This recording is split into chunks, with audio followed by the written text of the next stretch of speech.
Jude Bellingham, une fois de plus, le sauveur du Real Madrid. Et oui, les amis, c'est ainsi qu'on pourra résumer en fait la victoire du Real Madrid hier sur la pelouse du FC Barcelone, 2 buts à 1. On va être très sérieux, les gars. Il est clair que les hommes de Carlo Ancelotti ont été, je ne vais pas dire malmenés, mais beaucoup en difficulté tout au courant de la première période, bien sûr. C'était un tout petit peu mieux à partir de la deuxième période, avec quelques changements de Carlo Ancelotti, par exemple la sortie de Kroos et l'entrée de Luka Modric, Voldemort, bien sûr. Le mec qui refuse de vieillir, ça c'est clair.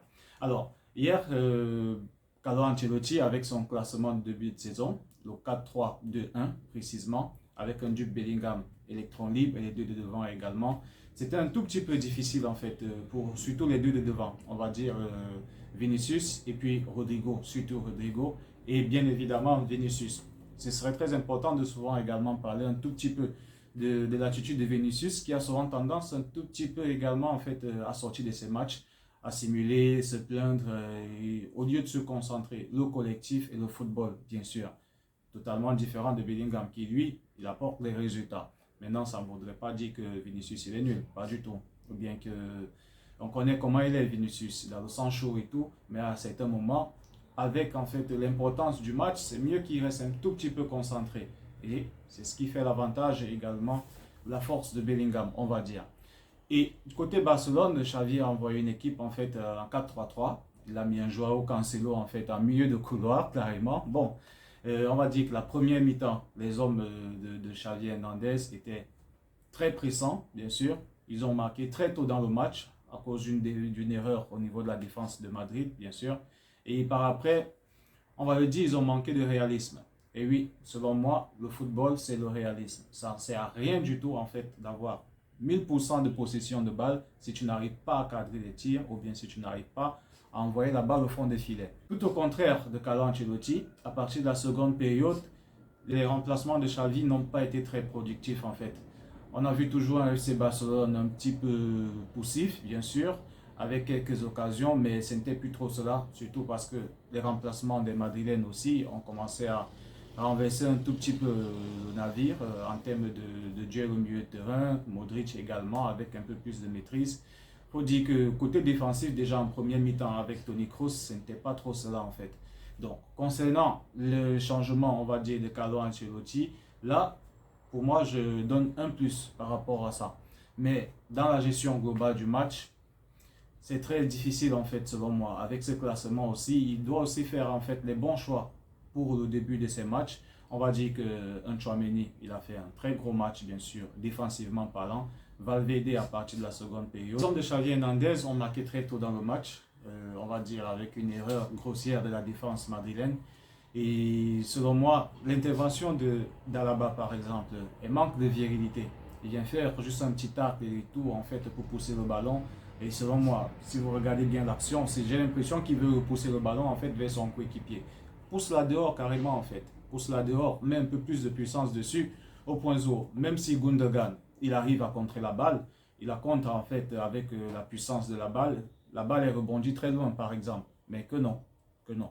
Mais bon, on va mettre cela en fait, on va récompenser l'attaque barcelonaise parce que s'il n'y avait pas ce pressing également de Gundogan, ça n'enverrait pas en fait à la barre à la faute par exemple.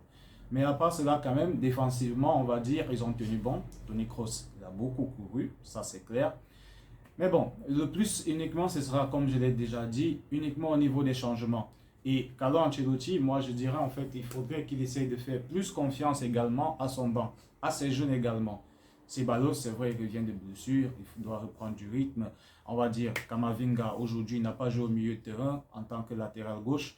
C'est vrai qu'en tant que latéral, sur le côté offensif, il a souvent la possibilité de revenir faire le surmont au milieu de terrain. On a vu certaines actions, par exemple, où, au lieu de prendre la profondeur sur le côté pour dédoubler le milieu de couloir, Vinicius, Kamavinga, il est carrément resté au milieu de terrain, en fait. On va dire que ça, c'est plus et ça, c'est moins également. Et d'un autre côté aussi, Luka Modric, bien sûr, il a joué tout le match en Champions League titulaire. Il a eu un peu de repos aussi. Je ne sais pas si ça aurait été la même chose en fait si Modric commençait le match à la place de Toni Kroos. Parce que les matchs déjà ils ne sont pas pareils. C'est pas forcément parce que tu es entré, tu as changé le match que ça voudrait dire que si tu avais commencé le match également, en fait, ça allait être pareil. Peut-être ça aurait été pire, qui sait. Un carton rouge aussi, mais bref. Et bien évidemment, fait d'arbitrage, on va dire. Penalty sur Kamavinga, bien sûr. Je pense que c'est un penalty. C'est vrai qu'à chaud, en regardant le match, je me suis dit moi-même que bon, c'est trop facile et il n'y a presque rien. Mais avec du recul et en revoyant les... ça méritait un penalty précisément. À la limite, au moins c'est une vérification au niveau de la VAR en fait. Mais que non, rien et rien et rien du tout. Mais sinon, c'est une très bonne opération des hommes de Carlo Ancelotti qui remporte donc 2 buts à 1, bien évidemment, Jude Bellingham.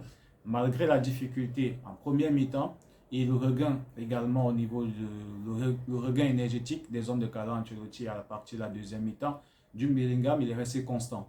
S'il n'a pas le ballon, au moins ce côté défensif, il est là, il pousse malgré tout. On a vu une occasion en seconde période où le mec, dans sa moitié de terrain par exemple, il perd la balle sur un tacle et il se remet à courir directement en fait pour repartir barré. C'est de cela qu'on a envie en fait. C'est cette mentalité que j'aimerais qu'il puisse donner à Vinicius. Vinicius, franchement pour moi, s'il se concentre sur son ballon directement en fait, il va exploser mieux que l'année passée ou bien l'année surpassée par exemple. Et hier, Vinicius était une épine dans notre pied. J'ai l'impression qu'il était dans un duel direct avec Araujo par exemple. Toujours en train de vouloir chercher à effacer au lieu de pouvoir voir d'abord le côté collectif, une, deux ou bien ci et ça. Il a perdu énormément de ballons. C'est vrai, Rodrigo, ça a été difficile. Ça a été très difficile pour Rodrigo. Et ce match-là, si on n'a pas Bellingham, il est clair que c'est pire. Ocelou, il est entré, il a eu une seule balle. Concrétise le ballon. Concrétise ton action. Frappe au goal, mais il se met à tergiverser et puis rien du tout. Je vais dire que c'est ce qui nous a donné ce petit plus. On a notre homme providentiel, Jude Bellingham, et ouais, une fois de plus. Et c'est ce qui n'a pas trop été le cas du côté des hommes de Xavi en fait. L'entrée de Lewandowski qui revenait de blessure, il y a Rafinha également qui revenait de blessure. C'était un tout petit peu difficile pour eux. Lewandowski l'a tenté, je pense une ou deux. Il a une frappe dangereuse qui est passée un tout petit peu de la barre transversale, hélas. Mais à part cela, c'était un tout petit peu très difficile pour eux. Et Rafinha également de revenir dans le match. Et malheureusement, eux, ils n'ont pas cet homme-là, on va dire. Comme nous, bien sûr, je suis madrilène. Comme Madrid, bien sûr, avec Bellingham, par exemple, qui va apporter ce petit show-là, en fait. Qui va pouvoir mettre le but malgré que c'était mal barré du début, en fait. Donc, selon moi, c'est un tout petit peu ce que je pourrais dire par rapport à ce classico d'hier. Le premier classico officiel, bien sûr, en championnat de la saison. Le match retour, je pense que ce sera encore un peu plus compliqué. Surtout que généralement, entre ces deux équipes, celui qui gagne le match aller, il y a souvent de fortes chances qu'il perde au niveau du match retour. Maintenant, ça dépendra. Pour le moment, belle opération des hommes de Carlo Ancelotti qui reprennent la tête du classement à égalité de points avec Girona, sensation de la saison bien sûr, et qui prennent ainsi 4 points d'avance aussi sur le FC Barcelone. Selon moi, les gars, 4 points d'avance, c'est très minime. Très minime. 2 matchs nuls de Madrid, par exemple, et 2 victoires de Barça. Et hop, ils sont presque au même niveau, le même nombre de points, voire Barcelone est un peu haut. Toujours est-il que je dis chapeau au FC Barcelone, bien sûr. Ils ont très bien joué, contrairement à Madrid. Ils n'ont juste pas été suffisamment réalistes, selon moi. La preuve en est que leur but, ça vient d'une erreur de la défense madrilène. Vous voyez, un tout petit peu. Mais de toutes les façons, c'est un très grand match des hommes de Xavi. Et je tiens à les féliciter, bien sûr. J'ai grandement apprécié de regarder ce match-là. Décevant au niveau de la prestation des Madrilènes. Ça, c'est clair. Décevant. Dans l'ensemble du match, la deuxième mi-temps, on va dire, était un tout petit peu mieux. Mais dans l'ensemble du match, je vais dire, c'était carrément décevant. Donc là, je pense que Lewandowski il revient, Rafinha revient, ils vont reprendre du rythme avec un joueur Félix qui est grandement en forme. Joao Félix, il a maltraité la défense. On va le dire, par exemple, Rudiger, ça y est, il a mis un petit point à Rudiger. Chance que Daniel Carvajal, il est revenu et puis, hop, il a pu mettre un terme à l'action.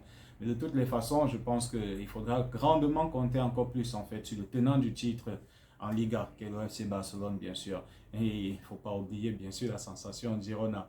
Ces mecs-là, ils sont dangereux.